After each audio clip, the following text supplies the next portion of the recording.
सहज साधना। करण निरपेक्ष तत्व जिससे क्रिया की सिद्धि होती है, जो क्रिया को उत्पन्न करने वाला है उसको कारक कहते हैं। कारक 6 प्रकार के होते हैं: कर्ता, कर्म, करण, संप्रदान, अपादान और अधिकरण। इन 6 कारकों की आवश्यकता सांसारिक क्रियाओं की सिद्धि में ही है। परमात्म तत्व की प्राप्ति में कारकों की आवश्यकता नहीं है, अर्थात वहां कारक नहीं चलते।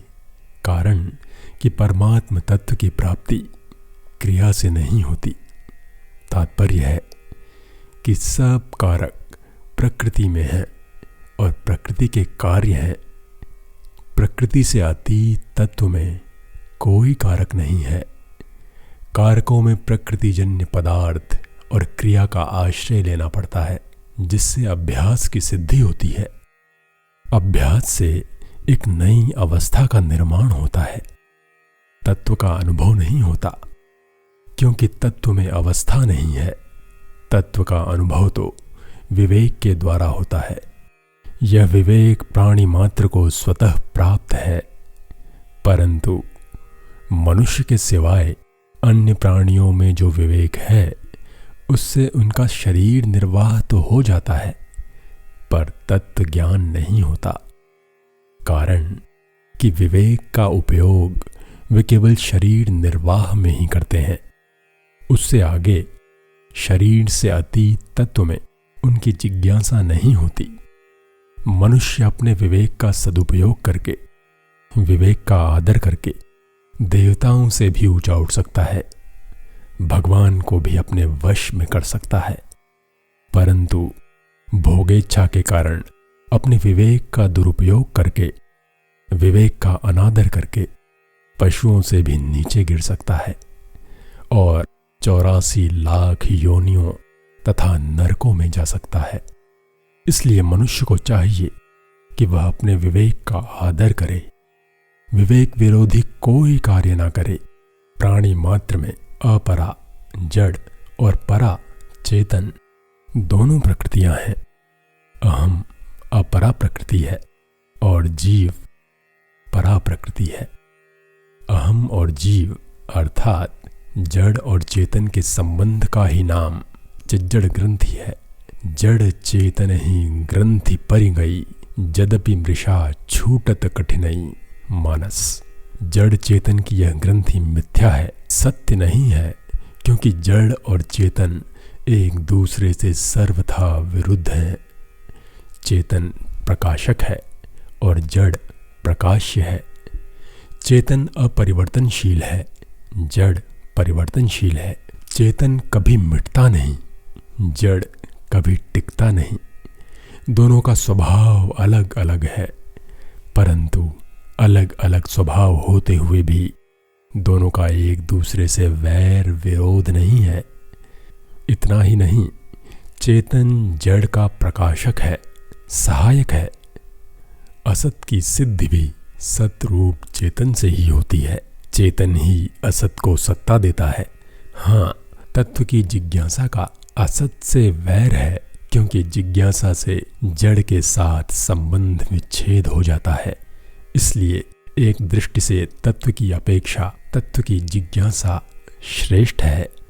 भोगेच्छा तो संसार अर्थात पदार्थ और क्रिया से संबंध जोड़ती है, पर जिज्ञासा संसार से संबंध तोड़ती है। भोगेच्छा में जड़ता अहंकार की मुख्यता रहती है और जिज्ञासा में चेतन की मुख्यता रहती है।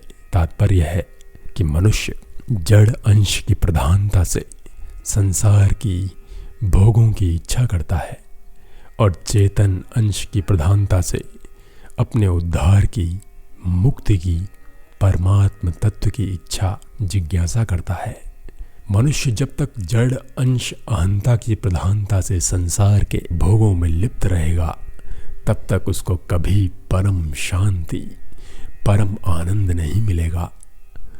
ब्रह्मा का पद मिल जाए तो भी उसको परम शांति नहीं मिलेगी। परिवर्तनशील वस्तु से अपरिवर्तनशील को शांति कैसे मिल सकती है? असत से सत की पूर्ति कैसे हो सकती है? परंतु जब मनुष्य चेतन की प्रधानता को लेकर जड़ता का त्याग करते हुए चलेगा, तब जड़ अंश अहम मिट जाएगा और शुद्ध चेतन रह जाएगा। जड़ अंश मिटने से आसक्ति का सर्वथा अभाव हो जाएगा। आसक्ति का सर्वथा अभाव होने पर पूर्णता हो जाएगी, अर्थात वह कृत कृत्य, ज्ञात ज्ञातव्य और प्राप्त प्रातव्य हो जाएगा। वास्तव में पूर्णता तो स्वतः सिद्ध है। जड़ के संबंध से ही पूर्णता का अनुभव नहीं होता। जड़ के संबंध का अत्यंत अभाव होने पर, जड़ से सर्वथा असंग होने पर स्वतः पूर्णता का अनुभव हो जाता है, जो पहले से ही है, परंतु केवल परमात्म तत्व की स्वरूप के बोध की जिज्ञासा होने से, भगवान के प्रेम की दर्शन की अभिलाषा होने से ही यह होगा। तात्पर्य है कि जिज्ञासा होने से विवेक विशेषता से जागृत होगा, जिससे जड़ता से असंगता हो जाएगी। असंगता होते ही जड़ की निवृत्ति अर्थात अहंकार का अभाव हो जाएगा। अहंकार का अभाव होने से ममता का भी स्वतः अभाव हो जाएगा और अपने असंग स्वरूप का अनुभव हो जाएगा। इसमें कोई कारक काम नहीं करेगा। सब कारकों में कर्ता मुख्य है। कर्ता में चेतन की झलक आती है, अन्य कारकों में नहीं। वास्तव में कर्ता नाम चेतन का नहीं है, यह माना हुआ करता है। अहंकार विमूढ़ात्मा कर्ता हम इति मन्यते। गीता 3 अध्याय। इसलिए गीता में जहां भगवान ने कर्म मात्र की सिद्धि में 5 हेतु अधिष्ठान, कर्ता, करण, चेष्टा और दैव बताया है, वहां शुद्ध आत्मा अपने स्वरूप को कर्ता मानने वाले की निंदा की है कि उसकी बुद्धि शुद्ध नहीं है। वह दुर्मति है, कारण कि स्वरूप में कर्तृत्व और भोक्तृत्व दोनों ही नहीं है। शरीरस्थोपि कौन्तेय न करोति न लिप्यते। गीता 13 अध्याय।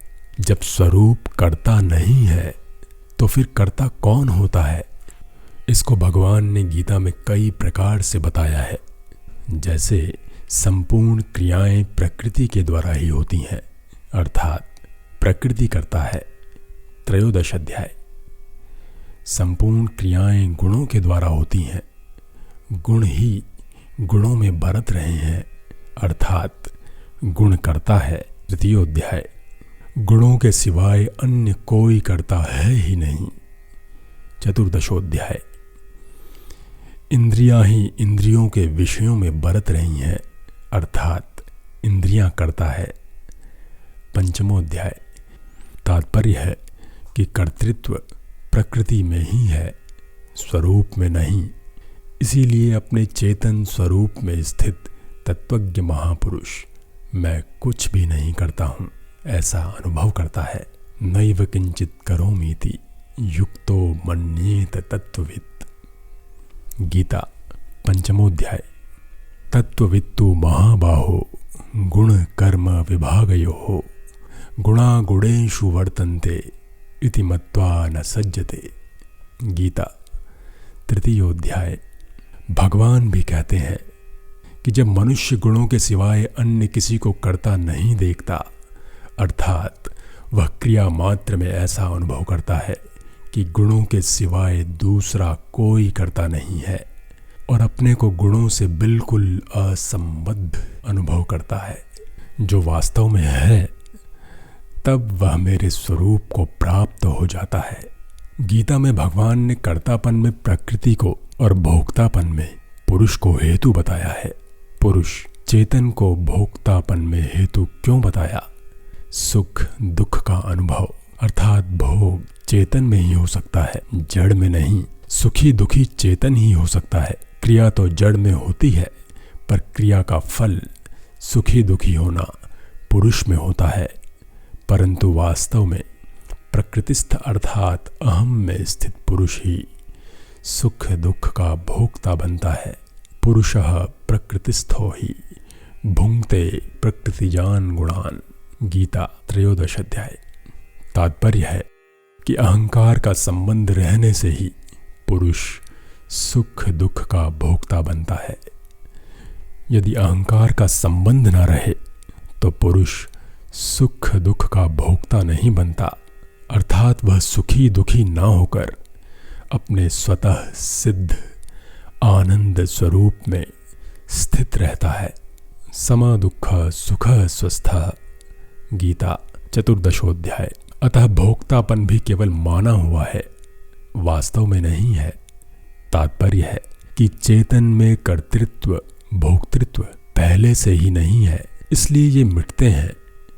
यदि चेतन में कर्तृत्व भोक्तृत्व होते तो चेतन के रहते हुए वे कभी मिटते ही नहीं।